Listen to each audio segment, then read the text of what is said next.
Super बाजार cooperative Kankavli Sindhudurg जिल्ह्यातील एकमेव वातानुकूलित सुपर बाजार। पत्ता सुपर बाजार Mumbai Goa highway SM high school समोर कणकवली। आपल्या अतूट विश्वासामुळेच आम्ही 25व्या वर्षात पदार्पण करतोय। जिल्ह्यातील रुग्णांना उपचारासाठी गोवा, बेळगाव किंवा मुंबईला जावं लागू नये, तर त्यांना आपल्या जिल्ह्यात सक्षम आरोग्य सेवा मिळावी यासाठी शासन कटिबद्ध आहे। जिल्ह्याची आरोग्य व्यवस्था इतकी बळकट करायची आहे की भविष्यात कोल्हापूर, पुणे आणि बेळगावचे रुग्ण उपचारासाठी सिंधुदुर्गात येतील असा ठाम विश्वास सिंधुदुर्गचे पालकमंत्री नितेश राणे यांनी व्यक्त केला आहे। आमच्या जिल्ह्याची आरोग्य व्यवस्था सक्षम करायची। आमच्या इकडला पेशंट गोवा, कर्नाटक, बेळगाव, मुंबई, पुण्याकडे कधी नाही जाता आमच्याच जिल्ह्यामध्ये राहून त्याला सक्षम पद्धतीने आरोग्य व्यवस्था पुरवणं या हेतूने आम्ही सगळेजण खरं म्हटलं तर काम करतो। त्यासाठी शासनातून आमचे मेडिकल कॉलेज असो, आमचे सिव्हिल हॉस्पिटल असो किंवा ग्रामीण भागामध्ये असलेल्या आपल्या PHC सेंटर असतील, त्यांना आम्ही सक्षम कसे करू शकतो त्या दृष्टिकोनातून आम्ही फार बारकाईने काम आमचं सुरू आहे।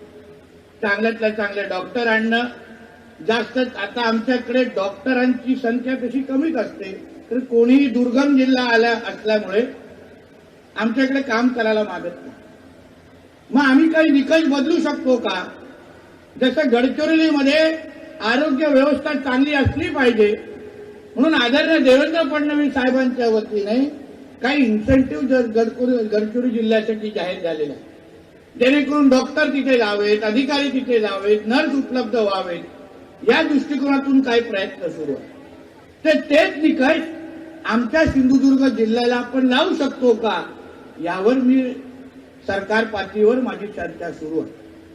शेवटी तो जिल्हा सक्षम व्हावा, त्याच्या जिल्ह्यामध्ये एवढी चांगली आरोग्य सुविधा मिळाली पाहिजे की आपण बाहेरच्या जिल्ह्याकडे, राज्याकडे पाहता पण कामी नाही, या दृष्टिकोनातून आपली वाटचाल करणं हा आमच्या सगळ्यांचा निर्धार आहे। आता काय होतं, आपले कुठलेही पेशंट असेल तर आमच्या तिकडचे डॉक्टर, सगळेच नाही पण काही डॉक्टर लगेच गोव्याकडे रेफर करतात, लगेच बेळगावकडे रेफर करतात, लगेच कोल्हापूरकडे पाठवतात। आमच्या जिल्ह्यामध्ये ज्या दिवशी आरोग्य सेवा सक्षम होईल तर मला विश्वास आहे कधी ना कधीतरी गोवा, बेळगाव, कर्नाटक, कोल्हापूरचे पण पेशंट ट्रीटमेंटसाठी आमच्या जिल्ह्यामध्ये पाठवले जातील, या दृष्टिकोनातून आम्ही वाटचाल करण्यासाठी तयार आहे आणि ते आमचा हेतू आणि तेच आमचं उद्दिष्ट आहे।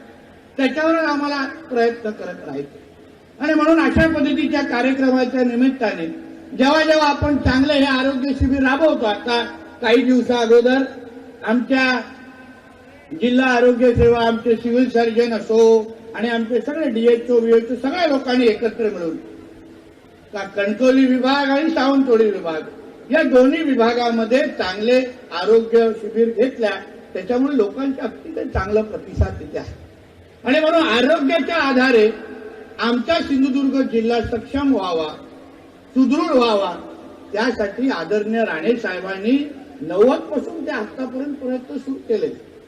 आता आमच्या कसालमध्ये असलेलं आमचं स्वतःचं मेडिकल कॉलेज, मेडिकल हॉस्पिटल असो किंवा असंख्य असे संस्था किंवा प्रायव्हेट चांगले हॉस्पिटल आमच्या जिल्ह्यामध्ये तयार होत आहेत, पण त्याचबरोबर आमची शासकीय यंत्रणा पण तेवढी सक्षम असली पाहिजे, सेवा चांगली दिली पाहिजे, याही दृष्टिकोनातून आमच्या सगळ्यांचं वाटचाल सुरू आहे। मग एवढ्या चांगल्या गोष्टी आमच्या ओमप्रकाश शेटेजीने आयुष्यमान भारत ही योजना चालवण्यामध्ये, राबवण्यामध्ये, स्वीकारण्यामध्ये आमचा सिंधुदुर्ग जिल्हा राज्यामध्ये अग्रेसर आहे, हे ऐकून खरंच मनापासून समाधान वाटतं, खरंच मनापासून समाधान। पण शेटेजी आपलेही मी कौतुक आणि अभिनंदन, कारण का योजना असंख्य राज्य आणि केंद्र सरकारच्या आहेत, पण राबवण्याच्या दृष्टिकोनातून, तळागाळापर्यंत पोहोचवण्याच्या दृष्टिकोनातून आपण जी एकंदरीत रचना लावलेली आहे, आपण जी काय एक प्रक्रिया राबवलेली आहे, त्यामुळे तक्रारी कमी आणि सेवा जास्त, एवढंच एक चांगली प्रतिमा या आयुष्यमान भारत योजनेची तयार झालेली आहे। यासाठी पूर्ण आपल्या टीमचं मी मनापासून कौतुक करेन। असंच आपण आपल्या पद्धतीने ह्या ज्या काही महत्वाच्या योजना आहेत, महात्मा फुलेच्या असतील किंवा आयुष्यमान भारतचे असतील, हे तळागाळापर्यंत लोकांपर्यंत पोहोचवण्याचं काम हे आपल्या माध्यमातून झालं पाहिजे. जिल्ह्याचा पालकमंत्री म्हणून तर मी तर आपल्या बरोबर आहे. मला चांगल्यातली चांगली सुविधा आरोग्याच्या दृष्टिकोनातून लोकांना आम्हाला म्हणजे सेवेत आणायचीच आहे. आम्ही एक बाजू विकासाची भाषा करतो, जिल्ह्याचा विकास करायचा आहे, जिल्ह्याचं दरडोई उत्पन्न वाढवायचं आहे, पण ते करत असताना जिल्ह्यामध्ये अगर लोकांना आम्ही आरोग्याचं दायी ठेवू शकलो नाही, त्या विकासाचा काही उपयोग होणार नाही असं मानणाऱ्यापैकी नाही. आणि म्हणून तुम्ही निश्चिंत करा, आपल्याला जी जी काही मदत या जिल्हा प्रशासनाच्या वतीने जेव्हा जेव्हा आपण सिंधुदुर्ग जिल्ह्याच्या लोकांच्या आरोग्य सेवेसाठी जे पण कार्यक्रम आपण तयार कराल, मग नाथपाई संस्था असेल किंवा अन्य कुठलीही संस्था, जे एकत्र मिळून आमच्या जिल्ह्याच्या आरोग्याच्या दृष्टिकोनातून तुम्ही कुठलाही कार्यक्रम राबवत असाल, आम्ही 100% तुमच्या बरोबर उभे आहोत. हा विश्वास आणि शब्द तुम्हाला मी आजच्या निमित्ताने इथे देणार आहे. आपण एक चांगला कार्यक्रम आणि उपक्रम इथे आपण राबवलेला आहे.